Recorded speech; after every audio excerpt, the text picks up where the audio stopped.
Alright, welcome to the fucking sixth episode of Daddy's Got a Fucking Podcast with your name on it. This is, I'm here back again with the original, Dan Moore. Hey. And contrary to what we said in the previous episode, we were going to talk about some topics that we talked about in the third episode, and now we were going to bring back, we're not going to do that. We're going to make a special, are we going to say a Quentin dedicated podcast, I guess? It's long overdue. It's long overdue. I suggest, first starting off, best to worst.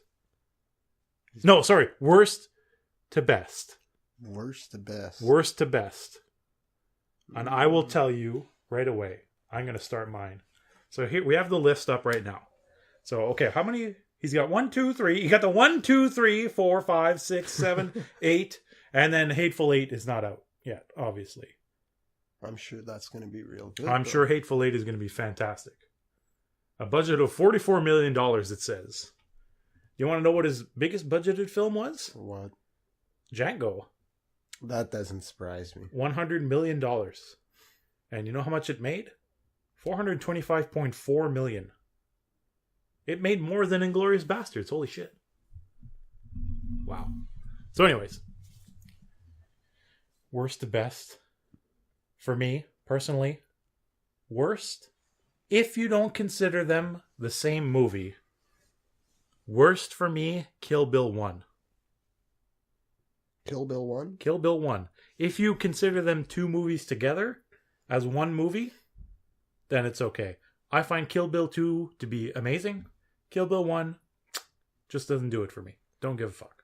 I can see that, what you don't like in that movie based on the fact of how it was so drawn out and over the top, and the second one was a little bit more real.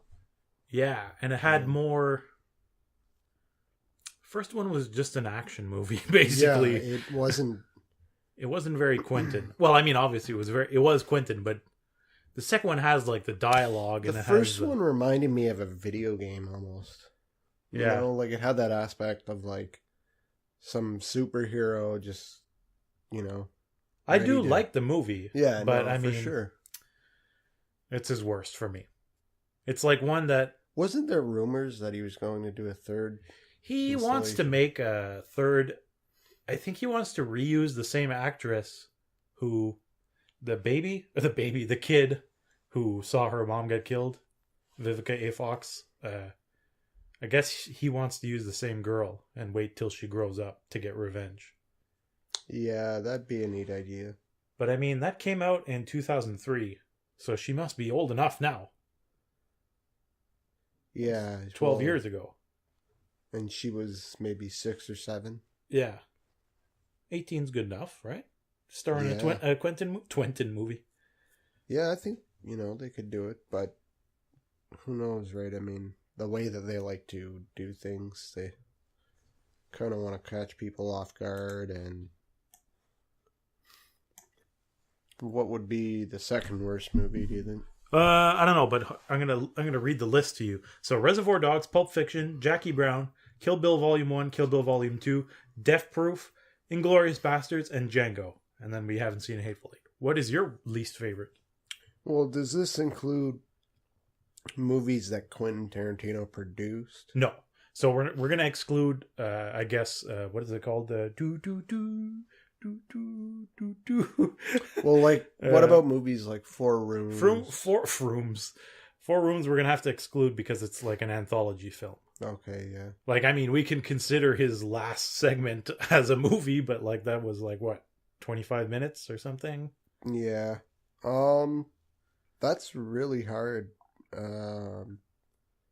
I kind of would have to agree with Kill Bill because, like, I like the movie. Yeah. But, out of all of his movies, there's things that everybody hates about each one of them. Yeah. Like little areas of each movie, but to hate his movies in total would be like, you obviously just don't like his in-your-face style, blood and guts. Yeah, pretty vulgar. abrasive. It's not really for everybody. So yeah, Kill Bill. Okay, as but a single. here's sure. the thing, though. Normally, I know people who are listening would be like, the obvious choice is Death Proof. But see, this is the thing about the list. At one point, Death Proof, I know a lot of people hate it, but at one point, Death Proof, I was like, this might be like my favorite Tarantino movie. But I mean, now that I consider everything, it's near the bottom. Like all of his other movies are that good that like it's like. Well, you know what I do like about that movie, above all of his other movies, it has that 70s vibe. Yeah. Even in the camera. And, it gives it that sort of vintage. The best part feel. is the, how like, because it came with Planet Terror. Yeah. And like, if you saw it in the theaters, there was like, like the scene skipping, like it's missing a couple frames of film or whatever, and then it would just like jump, but it was obviously on purpose. Oh, I love it. Death Proof, great movie, but some people just don't want to because there's a lot of talking in that movie. Yeah, it's kind of slow. Oh, but I love that so much. For third. So I might put that second last. You agree? Yeah. It could have elaborated a little bit more. Yeah. Had a little bit more action, to keep you on the edge of your seat. It really does kind of abuse the exploitation film model of being like, everything's not really super interesting until the end. And that's obviously done on purpose. Kurt Russell, though. Icy hot. I thought he was amazing. I mean... What about those nachos and when he's... he's eating the nachos and... Yeah, that's like an absolute with that movie. You want to eat nachos and drink beer. Oh. The cheese, he's fucking pulling it and it's like, oh. All right. After that, I would put Kill Bill 2. I think, yeah. Kill Bill 2. Who's your favorite character in Kill Bill? Who is your favorite of the Vipers? Oh, the whole series? Yeah.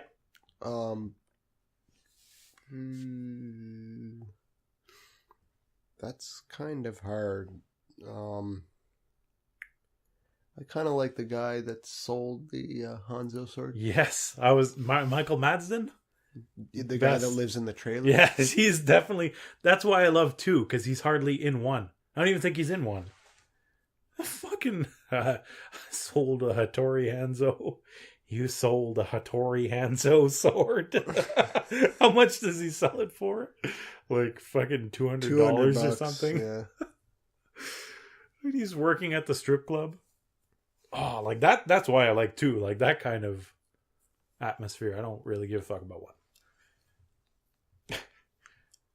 1. Where would you place Pulp Fiction? See, this is so hard because I like Pulp Fiction. I don't know if it's like one of my favorites, but you know how it's like the obvious choice? Yeah. Where it's like, oh, do you like Quentin? And everybody would be like, oh, I love Pulp Fiction. It's like the first thing that comes. I think that's what kind of put him on the map. Yeah, because Reservoir wasn't that popular. Yeah, it didn't. And like... Until Pulp Fiction came out. Yeah. Like, only till now I started liking that one, Reservoir Dogs. And even, like, I just rewatched that like a couple of months ago. And I still thought it was, although it's a good movie, it's really just a gruesome movie. Yeah.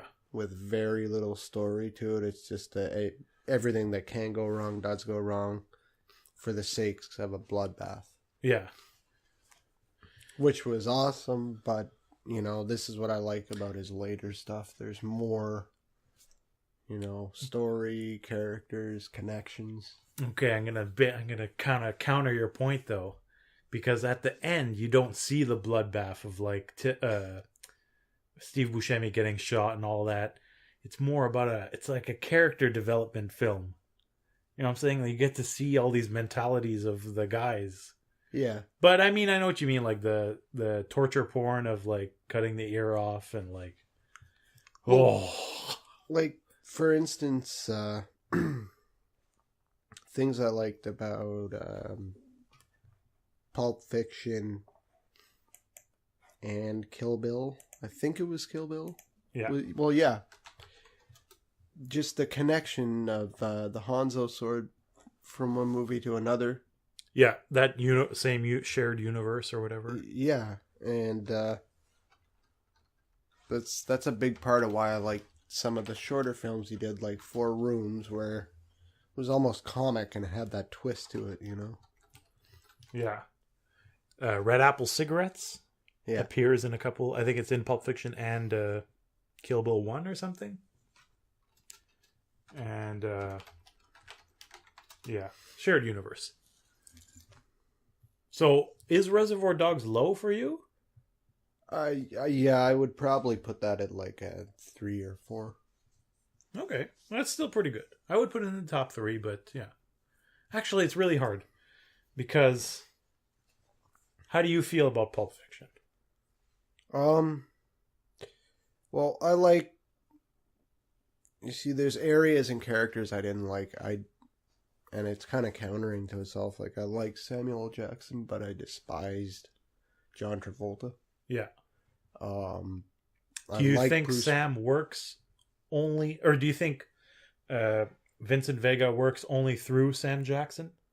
Yeah. Yeah. He doesn't have much presence. I think it was just because he's made such a big name for himself that Quentin, saw him as a draw card. Yeah. In a sense. The old Quentin style of reviving a dead actor's career, or a actor's dead career. Yeah. So, okay, you didn't like Vincent Vega. Who else in that movie? Were you a fan of Honey Bunny and Tim Roth? I love you, Honey Bunny. Yeah, that was totally left wings, of course. But I'll tell you, probably my favorite characters were the two dealers. The hippie? Yeah, the guy with his man. bowl of cereal and his wife. Do they say which cereal it is? It's like a big box of Trix or something, or right? It's Fruit Loops or something. Yeah. Fuck. But that was actually supposed to be Kurt Cobain. Yeah, I've always heard that, and I don't know if it was true or not, but that would have been and it was supposed to be Kurt and Courtney or something, right? Like, yeah, well, that would have been them in reality, Fuck. Like, how he lets the phone ring. Have you ever seen the movie with Woody Harrelson, JFK, or not JFK, he's the president of Hustler magazine? Oh, The People versus Larry Flint? Yeah. No. I highly recommend that movie.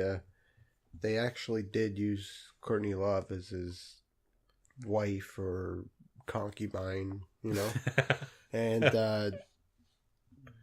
it would be exactly the same as that scenario in Pulp Fiction where, there's just big money coming and going through the house daily. Yeah. And this woman would just throw down thousands of dollars like it was nothing, like 20s or something. So, you ever notice Uma Thurman when she's like, "Are you a square?" and she draws the square? It's actually a rectangle. Yeah. Yeah. So, how did you feel about that storyline? Since you're not a big Vincent Vega fan, like the whole dancing scene and the. I like the restaurant, the atmosphere. I just don't like John Travolta. I think he's fake. Like, he's similar to Tom Cruise in a role like that. Yeah, can you imagine that Tom Cruise in a fucking Tarantino movie? Oh god, it'd be like having actually Will Smith do the Django like he was supposed to. Like, it'd be pretty weird turnout. It'd be a completely different movie, probably. What was I gonna say about Pulp Fiction? Oh yeah, you know who the waiter is? You know how they come in? It's like Buddy Holly, the waiter. Yeah. It's Steve Buscemi. Oh, was Yeah. it? I never knew that. It's just like a really small cameo that he had, but it was... Okay, here we go. Best character in Pulp Fiction, the wolf. Of course. There's no other fucking choice. Alright, I'm gonna fucking tell you guys how to clean it. Don't you fucking talk back to me or whatever he says. He's just like, don't you fucking... But I'm gonna have to go here. I'm gonna say Pulp Fiction 4. Okay. No, 3. Oh, it's gonna get hard near the end. You know why? Inglourious and Django are very interchangeable for me. I think they're both very good, but I don't know if they live up to Pulp Fiction's like greatness. Now that I think about it, I probably do like Django the most. The most though? See, that's the thing. I don't know. I would put them high, but I don't know if I like them the most. Well, I think it's the feel to the movie itself. I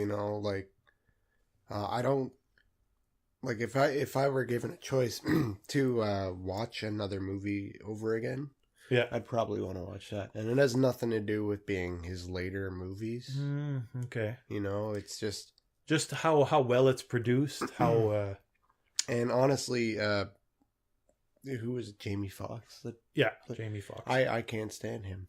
Oh yeah. So do you like him in Django? I think he did a good job, but I just he didn't bring much to the table. I found. Well, I don't think he's a very talented actor. Yeah, it's weird because it's obviously his movie, but it doesn't seem like he's a very attracting force in that movie. Like he's not. Well, who I think might have been better than that is the character from Blood Diamond. Yeah, I have no idea I don't know his what name. that guy's name is, but it would have made it, much more real too. Although having somewhat of a celebrity, I think that guy might be from a country in Africa, so it kind of makes more sense to have Jamie Foxx, who's from the States and like sort of has like his. I don't know how far his generations go back, but he's an African American, so like.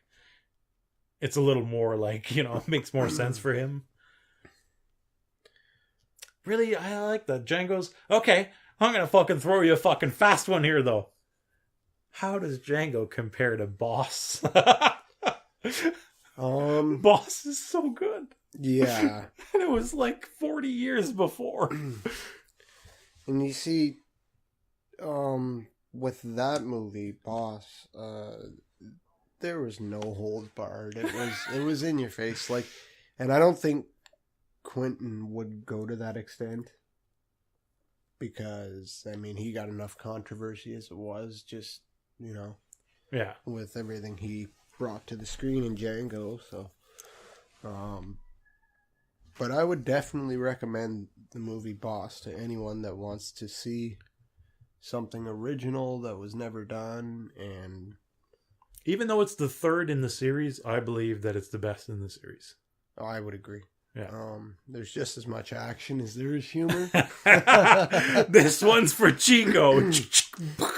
And we watched Boss like 4 years before Django even came out. Before it was even in the works. I think. Yeah. Oh, the Invisible Cinema gave me that fucking gift. Rest in peace. They gave it to them? No, it's...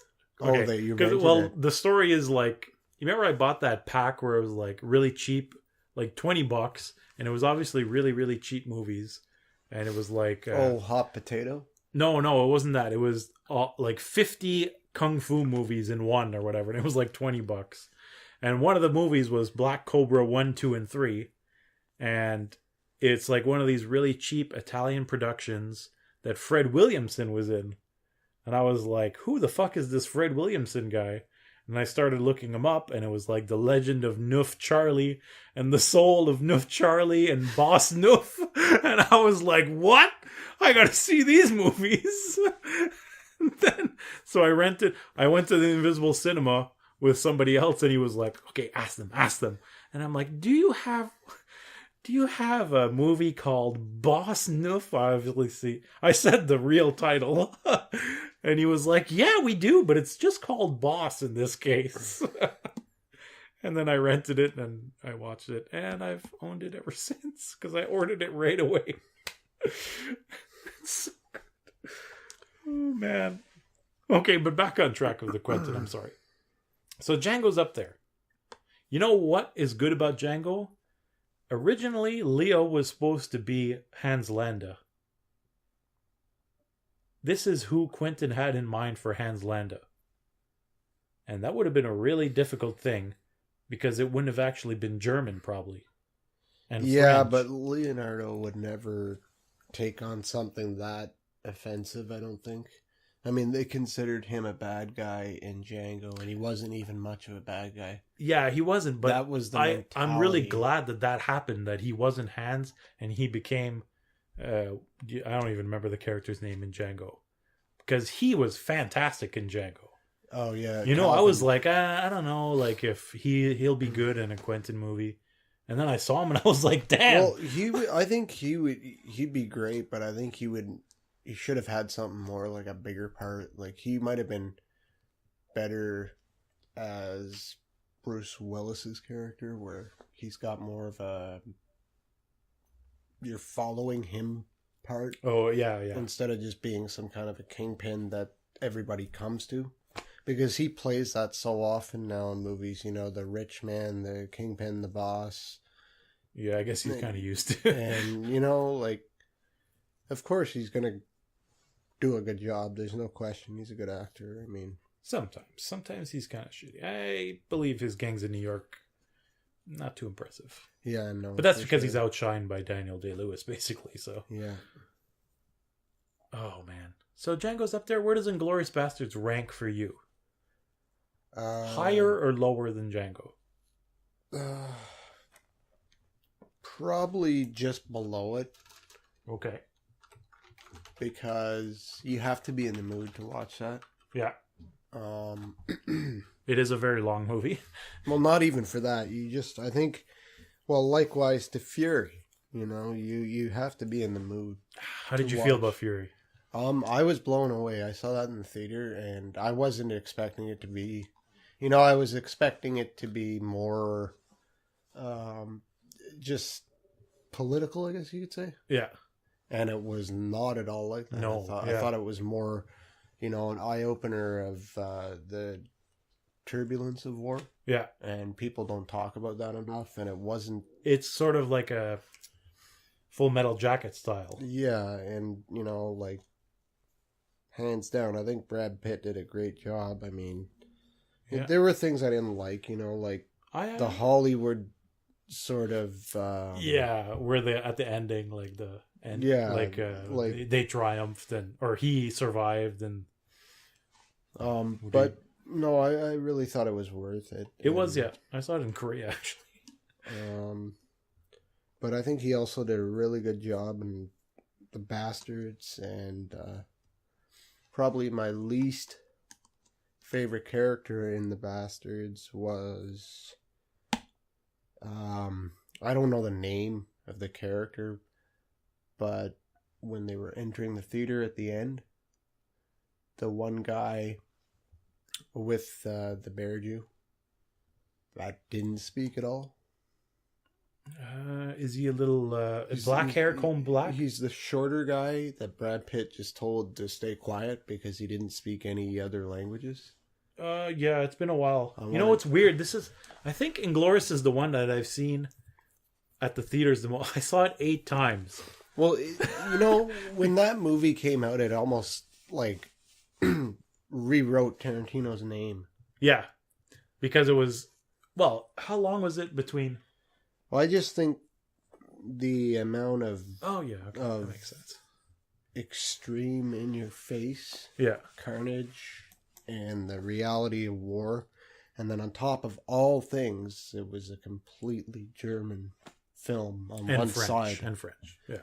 And, you know, like, my hat's off for that. I mean... Yeah, not like succumbing to the traditional, like, they're speaking German, but they're actually speaking English. Yeah. You know, like the old-fashioned movies, like... Oh, and the opening scene...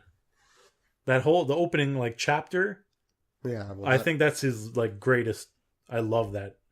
The like tense fucking interview that he has with the and you see, I think that man that played Landau would have done a lot better job than Leonardo DiCaprio. Yeah. He's just, and that's what I liked a lot about Django, is it's the complete opposite, and you're rooting for the guy. Yeah. Whereas he's just completely entertaining in Bastards. Yeah. But you still want to get him, in a corner and beat his head in. But it was like almost like a role written for him in a way, and like it was written before Quentin discovered him. And it's just like he was born to play this role, basically. It was like perfect. And he spoke French. Like he didn't have to learn French. And he spoke English. So like he spoke German, French, and English naturally. So that's like perfect for the movie. He only had to learn the Italian at the end.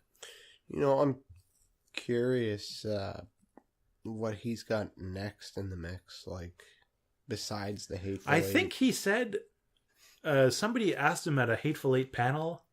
They're like, "Oh, you've done like 2 westerns so far, and Kill Bill is very western influenced.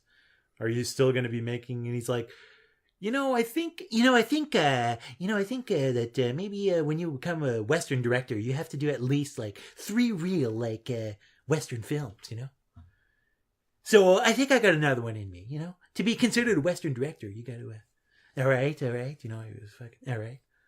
So he's going to do one more. I'm curious about like possibly any other themes, other than World War II or Western, because I watched some interviews where he was spending a lot of time in like Iceland and had a lot of great things to say about the people, and I don't know what he could create for a movie, but can you imagine him making anything other than like not like a crime heist or violent war type film? Because so far that's all it's been, right? Yeah. I couldn't picture him doing anything like a fucking Quentin comedy. I wouldn't want to see anything by him that's mainstream, But maybe he could do something on Vikings, Man, he's a big history buff, so give it like his patented twist, obviously. But like use people like Bjork. He's met her, and I'm sure with his help he could, put a hook in her jaw type thing, and get whatever he wants out of her.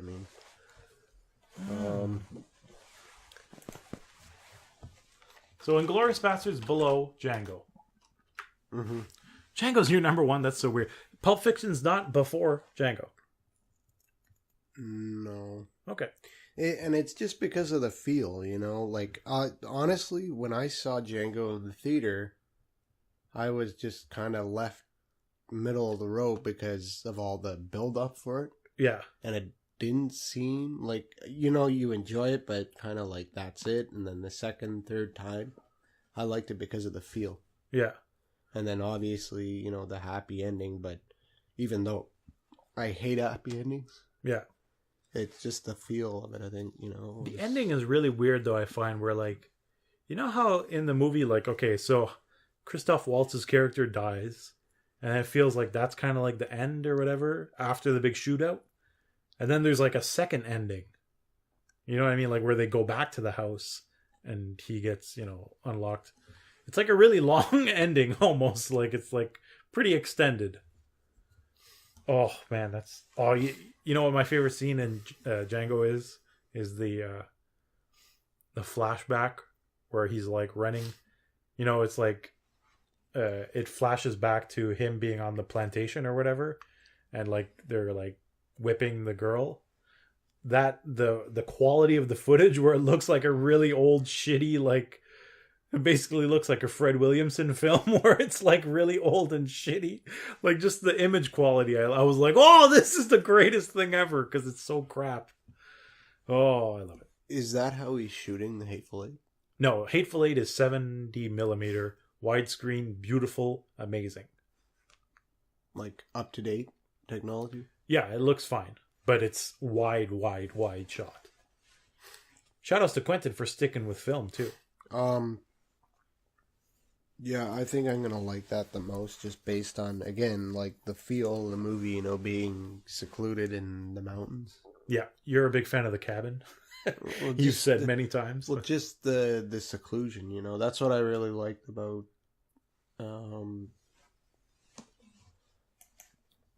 what? Django? Yeah, it like I'm not a big, you know, cowboy western fan, but it kind of, I think it was just the whole plantation thing and touching base on that sad reality, and you know, just seeing the way that they had to travel and, you know, spend nights in the rocks and sort of camp out. Yeah, when he's Broomhilda. Well, Broomhilda. That too, you know, he also ends up befriending Django and treating him like it's like a really cool evolution in that movie. And of course, the scene where he's pouring the beers. When he like cuts the foam off. That should have been a beer commercial right there. Quentin's so good. He should be directing commercials. You know what I do like about Jamie's performance is that at the beginning, he's very like quiet and like, because obviously his whole life has been spent as a slave, and he's like, don't talk back to your master or whatever.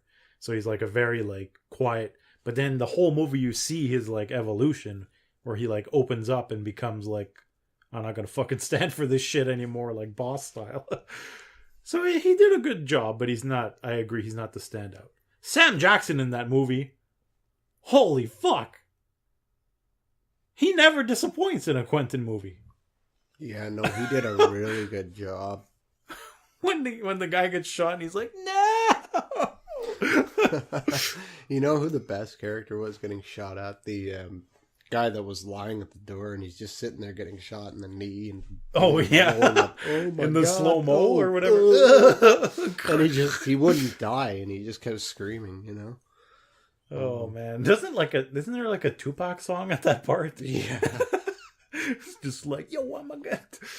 Oh man. Okay, so there's one last movie. This is your list so far. Worst, Kill Bill 1. Mm-hmm.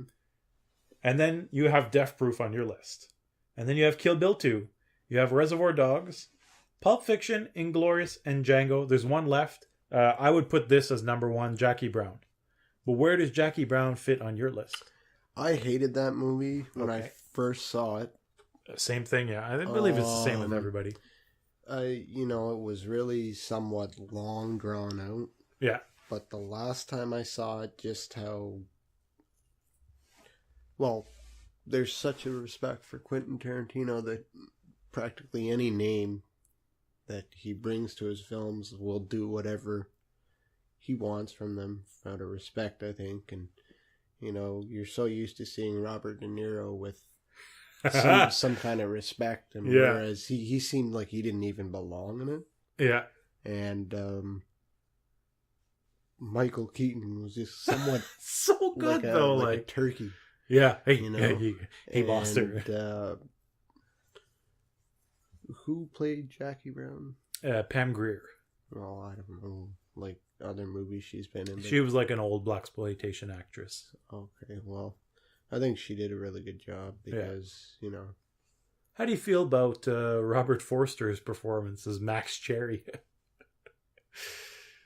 Who's that again? The bail bondsman, like the like plain white dude that's like really boring, but like, you know, like the one that Jackie falls in love with. Oh, he's okay. But that's like Quentin's greatest strength is like finding the perfect actor for that. Like you say, Robert De Niro is normally kind of like a tough guy, mean streets, old school thing. But he knew that Robert would be able to perform what Lewis, like that kind of loser just got out of jail, is like like not even kind of there, like kind of brain dead and just Yeah. doesn't talk very much and like, oh man. That almost reminds me of Cape Fear. You know? Yeah, except he didn't looks have the such same. vendetta, you know? Yeah. Well, except when he shot the girl in the stomach. don't you fuck shut the fuck up, Melanie. Shut the fuck up. I shot her. Is she dead? Yeah. No. Is she dead or is she not? Oh, she's dead, okay? Oh, man. I think he had to be my favorite character just because he reminded me of an even more hardcore Snoop Dogg than Snoop Dogg himself. Sam? Yeah. Okay, yeah. The best is that I think the best moment in that whole movie is that car scene where is she dead? Like that's really funny. But then at the end where he's like, did you like steal the money or whatever, Lewis? And he's like, oh, don't you fucking pull that shit on me. And Sam just kind of like the way he looks at him, like the way he turns his head and he's just like, and then he fucking shoots him in the stomach and just leaves. Like it's really good. It's a very good character movie, I believe. But where would you put it in your list? Below Pulp Fiction? On top of Pulp Fiction? Below Reservoir Dogs? Definitely above Pulp Fiction and Reservoir Above Dogs. Pulp Fiction? Yeah. Okay. So your list is Kill Bill 1, Death Proof, Kill Bill 2, Reservoir Dogs, Pulp Fiction, Jackie Brown, Inglourious Basterds, and Django Unchained. Are you okay with that? Mm-hmm. Okay. I'm going to give you my final list. Okay. Fuck, this is going to be hard. Kill Bill 1, Kill Bill 2, Death Proof.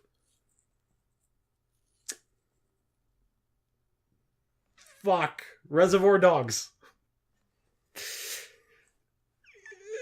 Inglourious Basterds, Django Unchained. No. Inglourious Bastard, Pulp Fiction, Django Unchained. No. Inglourious Bastards, Django Unchained, Pulp Fiction, and Jackie Brown as number 1. That's my list. Now, best Quentin cameo. Because, if I'm not mistaken, he's appeared in all of them. That he did for his movies? Yeah, he's in Kill... Is he in Kill Bill? Now, can we include movies that he produced? Sure. You're going to put 4 Rooms? Yeah, I have to suggest 4 Rooms. Fucking Cristal. Cristal. Because of the whole scene where he's cutting off the small finger. And that's, I have a strong feeling with, the lifestyle he lives and the money he has that he's probably done that. Yeah. That seems like, renting out a hotel room to cut your fucking finger off. Or just over at his house even, Yeah. I mean... He's very obnoxious in that film, too. Like he just won't shut up. I think that's why I love that movie so much, is because it's so unique for a shorter film, and especially Antonio Banderas. Oh, I think I might like that segment more than the last one. Yeah. Fuck, where he's combing his kid's hair and it won't stay there, but he's the terrible bottle of champagne. There's a dead fucking whore! I'm going to have to watch that movie again. Unfortunately, they didn't release it for Blu-ray. I don't even remember. Okay, so I know there's the Witches one. I don't remember what the first one is. Or is the Witches the first one? No, I think the first one is the bellhop passing on the torch to Tim Roth. Yeah. And then it's the Witches. Okay. And then I think it's Antonio Banderas. Okay. What's the 4th room, though? Well, I mean, the last one is obviously the Quentin, but what's the other story of a room? Oh, the couple! Isn't there like a couple or something? Am I thinking of another movie? Kind of like a trashy couple, sort of? It's been such a long time since I've seen You know what? Let's look it up right now. But in terms of the Quentin cameos, how do you feel about his cameo in Pulp Fiction? Okay, so... I think that was so minor that it didn't even... But you don't fucking understand. This coffee. Yeah, I was just going to say he makes me want a cup of coffee. Okay, so Ted assists a number of unusual women in the. Okay, so that's the which one? Room 404, which doesn't exist in techno parlance.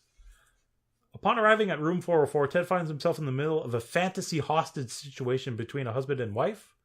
Siegfried, the husband, maniacally accuses Ted of having slept with his wife. I remember that. Oh, yeah. Yeah, it's like a crazy couple. Yeah. At gunpoint, Ted is made to participate in the scenario with uncertainty about what is real and what part is fantasy. Probably my least favorite room.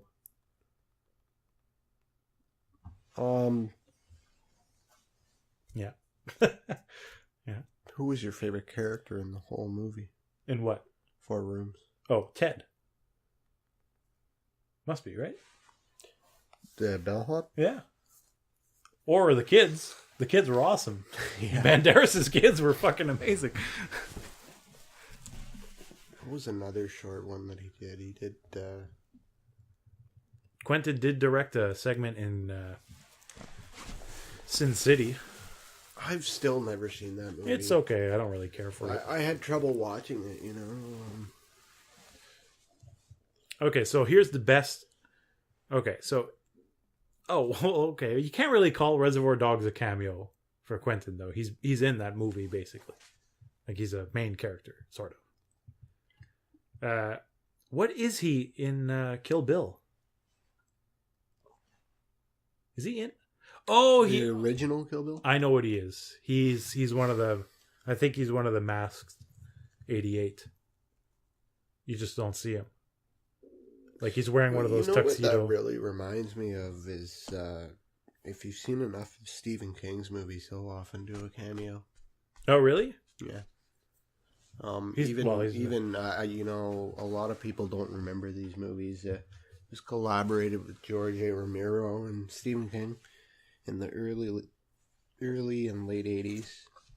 And then they did one again. I think it was in 2013. Creepshow 2 and Creepshow 3, and Stephen King had small parts in those. I liked them a lot. They were comic to live action film. Yeah. Nowadays they'd be looked at it like low rate B horror flicks. So, but yeah. That's another person I haven't heard of for a long time. Stephen? He's around. He was doing something. Actually, I heard he was in an accident or something. Fuck, that doesn't surprise me. Apparently. That should spring a new extravaganza. Of like writing? Like, yeah. Yeah. I got all these ideas now. The vision. It came to me in an accident. Oh, man. You ever hear the story about how, like... Kubrick like called him, like, because Kubrick was filming in England for The Shining, and like the time difference, he didn't realize that it was the morning, and he called like Stephen King, and he's like, yeah, so do you believe in ghosts or God or whatever? And he's just like, eventually like Kubrick's like, I don't believe in that, and then he like hangs up or something. It's just like, God damn, you call me like fucking, I'm not even awake. And he's just like trying to have a deep discussion. He's like, fuck that shit. Well, I don't think he likes Stephen King too much. That's okay. He made a better movie than. Oh, for sure. Oh, man. That's a movie in its own caliber. Yeah, let's do an audio commentary track for The Shining. The bear giving the blowjob. Okay, I'll tell you the best. I'll tell you the best. The best Quentin cameo is in Jackie Brown as the tape message. Jackie Brown's answering machine is Quentin.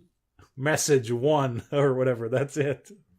And you know what his is in Inglourious Bastards? He's one of the dead bodies that they scalp.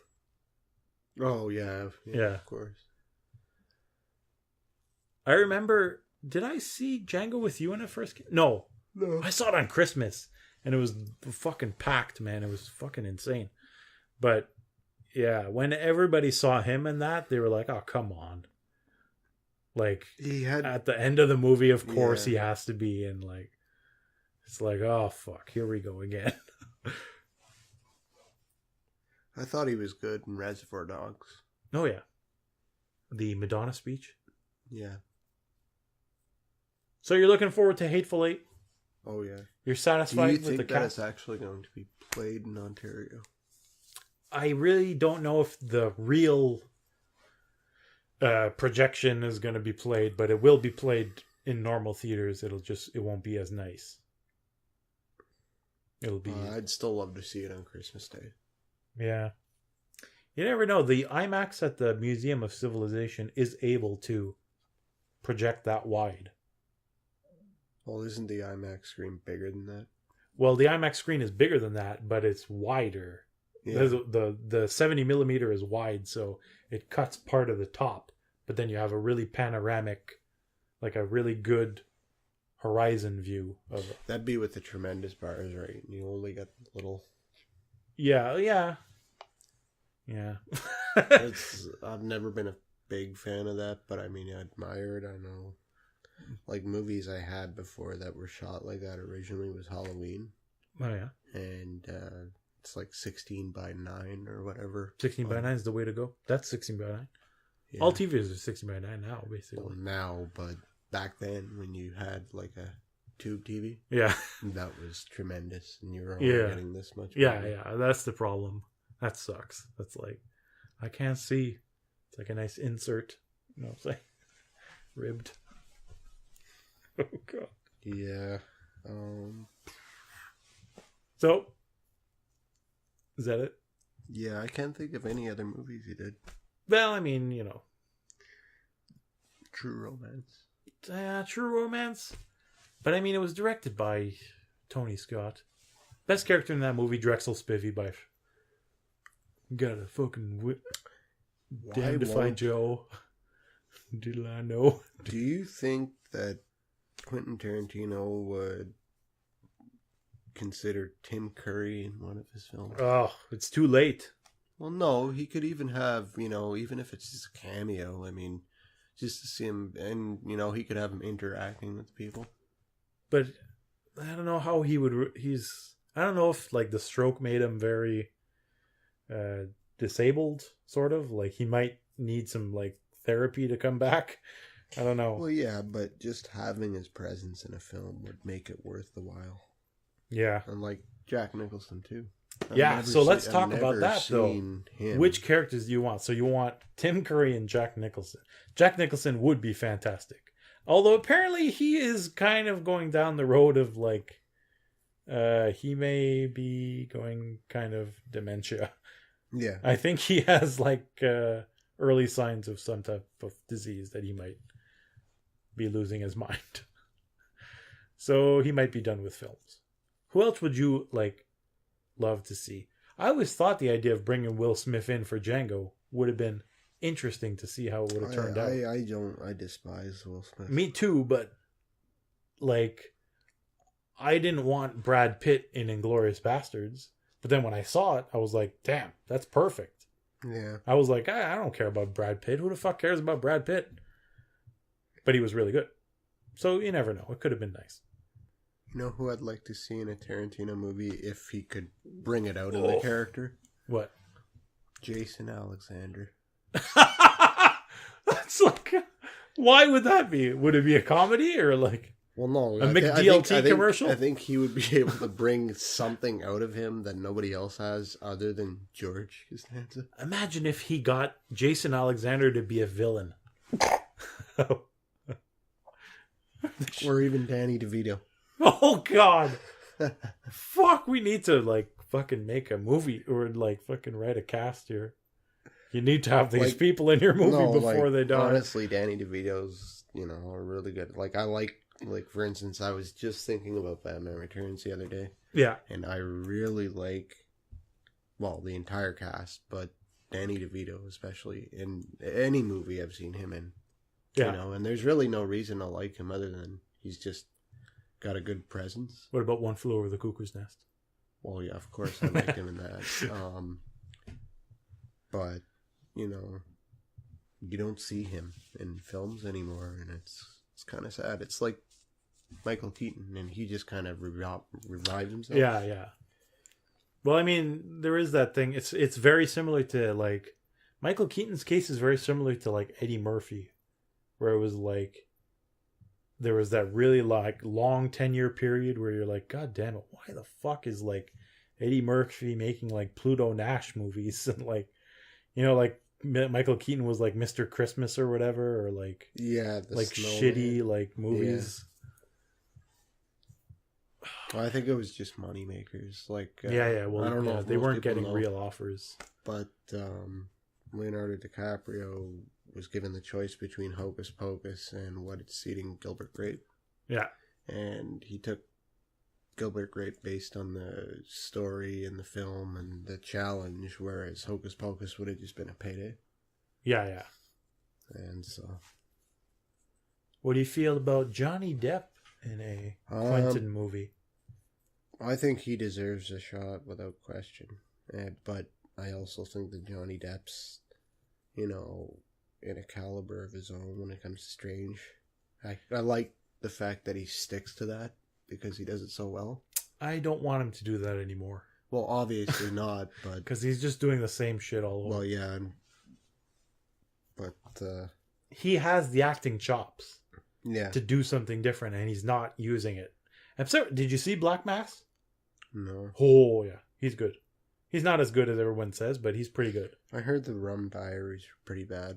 Yeah, but, you know, he's playing that guy. I'd still like to watch Where the Buffalo Roam. That's another person that belongs in a Tarantino movie is Bill Murray.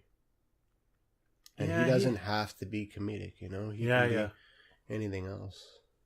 Damn, you got a lot of fucking good suggest Jack Nicholson, Bill Murray. Well, just, you know, they've somewhat typecast themselves, I think. Yeah. You know, with comedy or family drama. And there's so much more. Like, I can understand somebody like Jack Nicholson, why he would do that. It's just a quick payday. Yeah. So.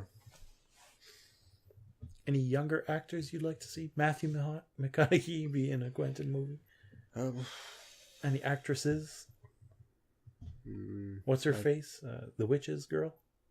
The Witches. Angelica Houston. Angelica Houston, sure. Would she be good? Yeah, I'd like to see her come back and do something. Yeah, she's pretty old though, right? So she might be retired. I don't know. She's up there. I can't really think of any others. Well, you see, Hollywood's so chock full of fakeness nowadays, or just, you know, bing, bang, boom.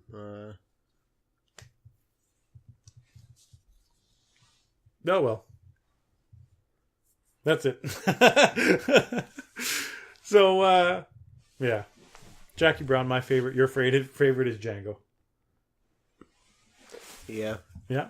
We good? We're Django, done? People. Watch Django, people. No. Watch Boss People. Fred Williamson is the greatest character ever. Oh, no, wait, before we finish this list, top 10 blaxploitation movies. I don't think I've seen 10. I've seen Black Gestapo, Black 6. What was the movie with Black Belt Jones? Kelly. Jim the Kelly? Which one? Well, Black Belt Jones. But he was also in 3 the Hard Way. 3 the Hard Way is awesome. Black, yeah. Was he in Flesh Jack Women? No. They go from their pizza places. Oh man, but that's a list for another time. That's it. Quentin, good director, but Hateful Eight, we're looking forward to it. We hope it comes out in its normal Christmas Day in the real projection, and we could see it in Ottawa. Thank you for showing up again, Dan. It was my pleasure. I haven't replaced you as those 2 previous guests. Don't worry, you're still the main fucking showrunner. I love you. I love you there, bud. You're going to have to say goodbye. No, don't leave. No.